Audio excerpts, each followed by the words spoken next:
بسم اللہ الرحمن الرحیم۔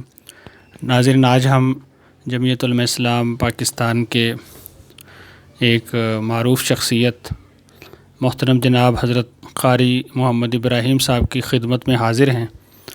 مری کے اندر ان کی رہائش گاہ پہ موجود ہیں۔ آج انہوں نے خصوصی دعوت دی، تو ہم مختلف حوالے سے ان سے آج ایک نشست کریں گے۔ سوشل میڈیا پہ آپ حضرات نے حضرت قاری صاحب کی شخصیت کو دیکھا ہوگا، آپ حضرات ضرور واقف ہوں گے۔ تو آج ہم ان سے تعارفی حوالے سے اور ان کی جماعتی خدمات کے حوالے سے مختصر سی ایک نشست کریں گے۔ امید ہے آپ حضرات کو یہ نشست پسند آئے گی۔ السلام علیکم ورحمۃ اللہ ورحمۃ اللہ وبرکاتہ۔ حضرت قاری صاحب، سب سے پہلے ہمارے ناظرین کو آپ اپنے علاقائی تعارف کے حوالے سے کچھ ارشاد فرمائیں، اور اس کے علاوہ اپنی تعلیم کے حوالے سے بھی کچھ بتا دیجئے کہ آپ کی تعلیم و تربیت کس ماحول میں ہوئی اور کس علاقے سے آپ کا بنیادی اور تعلق ہے۔ بسم اللہ الرحمن الرحیم۔ محترم حضرت مولانا خرم شہزاد صاحب، میں آپ کا انتہائی مشکور ہوں کہ آپ نے اس ناچیز کی گفتگو محفوظ کر کے ساتھیوں تک پہنچانے کا اہتمام کیا اور مجھے یہ سعادت بخشی۔ محترم، جہاں تک علاقے کا تعلق ہے تو میرا تعلق چونکہ علاقہ چھچ سے ہے، ضلع اٹک، تحصیل ہزرو۔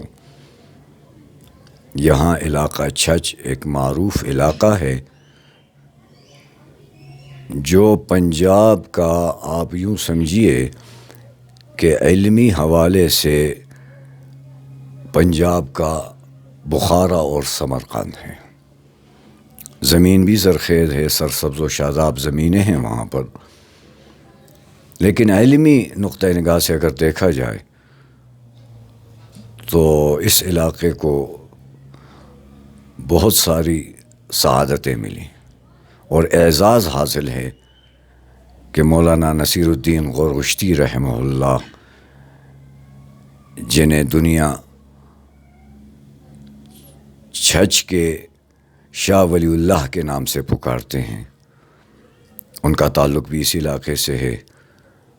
شیخ الحدیث حضرت مولانا عبد الرحمن کامل پوری رحمہ اللہ، جو میرے عزیز بھی ہیں اور اس وقت کے پنجاب کے امیر حضرت مولانا ڈاکٹر عتیق الرحمن صاحب کے دادا ہیں، ان کا تعلق بھی یہی سے ہے۔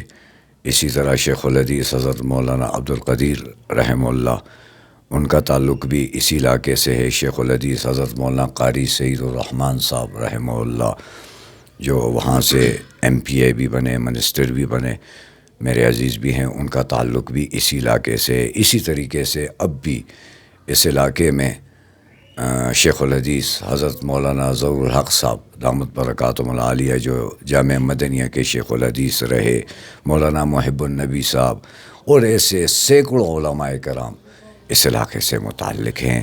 اور میرے تایا حضرت مولانا عبدالجلیل صاحب رحمہ اللہ، جو حضرت مولانا خلیل احمد سہارنپوری رحمۃ اللہ علیہ کے شاگرد تھے اور حضرت مولانا عبد الرحمن کامل پوری رحمہ اللہ کے رفیق خاص اور خادم تھے، ان کا تعلق بھی یہیں سے ہیں، جن کے شاگردوں میں بڑے بڑے نام اور بڑے شیوخ الحدیث جیسے حضرت مولانا یوسف لدھیانوی شہید رحمہ اللہ، حضرت مولانا صوفی سرور صاحب، شیخ الحدیث حضرت مولانا صوفی سرور صاحب رحمہ اللہ، شیخ الحدیث جامع اشرفیہ، حضرت مولانا شیخ الحدیث حضرت مولانا محمد صدیق صاحب رحمہ اللہ، خیر المدارس ملتان، جو وفات پا چکے ہیں، یہ سب میرے تایا حضرت مولانا عبدالجلیل صاحب رحمہ اللہ کے شاگردوں میں سے تھے۔ یہ مختصر تعارف ہے۔ میرے حوالے سے میرا تعلق بھی اسی علاقے اور بہبودی گاؤں سے ہے، جس گاؤں سے ان بزرگوں کا تعلق تھا۔ تو آپ نے میری تعلیم و تربیت کے حوالے سے جو پوچھا، تو میں آپ کو اگر مختصراً بتاؤں تو میں ایک حافظ قرآن ہوں، الحمدللہ قرآن کا قاری ہوں، اور قرآن میں نے حضرت معروف قاری تھے حضرت مولانا قاری یعقوب صاحب ہزاروی رحمہ اللہ، جن سے میں نے قاعدہ سے لے کر آخر قرآن تک اور جمال القرآن تک ان سے پڑھا. درمیان میں کچھ پارے میں نے حضرت میرے استاد سے حضرت مولانا حافظ اسماعیل صاحب رحمہ اللہ ان سے پڑھا. باقی جو درس نظامی کا سلسلہ ہے وہ میں نے باقاعدہ نہیں کیا. میں ایک طالب علم ہوں اور طالب علم ہی ابھی تک میری دور طالب علمی چل رہا ہے. ویسے بھی علماء بقول علماء کے کہ علم کے حصول کا یہ سلسلہ من المہد الی اللحد چلتا ہی رہتا ہے اور علم پر کبھی بھی قناعت نہیں کی جا سکتی. تو یہ درس نظامی کا سلسلہ تو میں نے مکمل نہیں کیا، لیکن الحمدللہ ثم الحمدللہ یہ اللہ کا کرم ہے کہ بڑوں کی صحبت میسر آئی.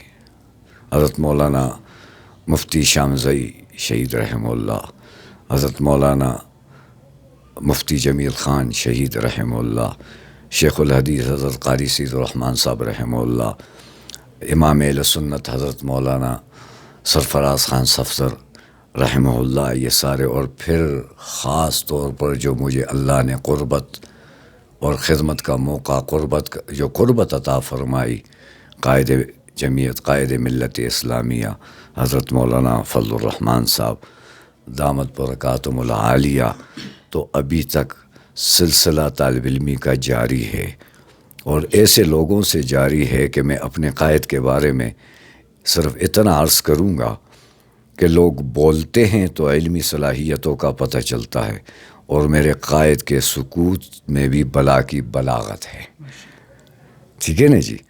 اور میرے قائد کو اللہ نے وہ مقام عطا کیا ہے کہ میں کہا کرتا ہوں کہ لوگوں کے ہنسنے سے وقار مجروح ہوتا ہے، اور میرے قائد جب مسکراتے ہیں اور ہنستے ہیں، بلکہ جب کبھی قہقہا لگائیں کسی مجلس میں تو باطل کے ایوانوں میں لرزہ طاری ہو جاتا ہے کہ قائد جمعیت کا یہ قہقہا کسی طوفان کا پیش خیمہ ہے. تو یہ اللہ کا کرم ہے اور اس کی مہربانی ہے، اور یہ طالب علمی کا دور جاری ہے اور جاری رہے گا. اور ویسے بھی علم کی قناعت پر تو وسعت پر کبھی قناعت نہیں ہو سکتی، یہاں تک کہ انبیاء علیہ السلام بھی، میں ایک بات کہنے لگا ہوں جو مجھ تک بڑوں سے ہی پہنچی، میرے پاس اپنا کچھ نہیں ہے. جب بھی میں کچھ کہتا ہوں تو کوشش کرتا ہوں کہ بڑوں کی بات نقل کی جائے.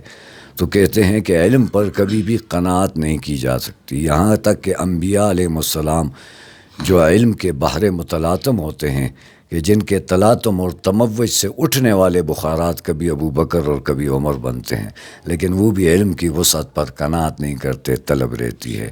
تو ہم نے بھی اسی پر اکتفا کر رکھا ہے. اچھا حضرت، ماشاءاللہ آپ کا تعلق جمعیت علماء اسلام سے ہے، ہم بچپن سے دیکھتے آ رہے ہیں. تو جمعیت علماء کے پلیٹ فارم پہ آپ نے مختلف عہدوں پہ بھی کام کیا، جماعت کی خدمت اب تک مسلسل کرتے آ رہے ہیں. تو جمعیت علماء اسلام میں آپ نے کب سے آنکھ کھولی اور اب تک کیا آپ نے اتار چڑھاؤ دیکھا، اور جمعیت علماء اسلام سے کیا کچھ سیکھا؟ اس حوالے سے کچھ اپنے جو تجربات ہیں وہ آپ ہمارے کارکنان کے سامنے رکھیں ذرا. محترم، جمعیت علماء اسلام سے میرا تعلق 1985 سے ہے، اور ہمیشہ میرا مزاج الحمدللہ ورکروں کا ہے، اور ورکر اور خادم ہی رہنا چاہتا ہوں، اور اسی میں عافیت سمجھتا ہوں.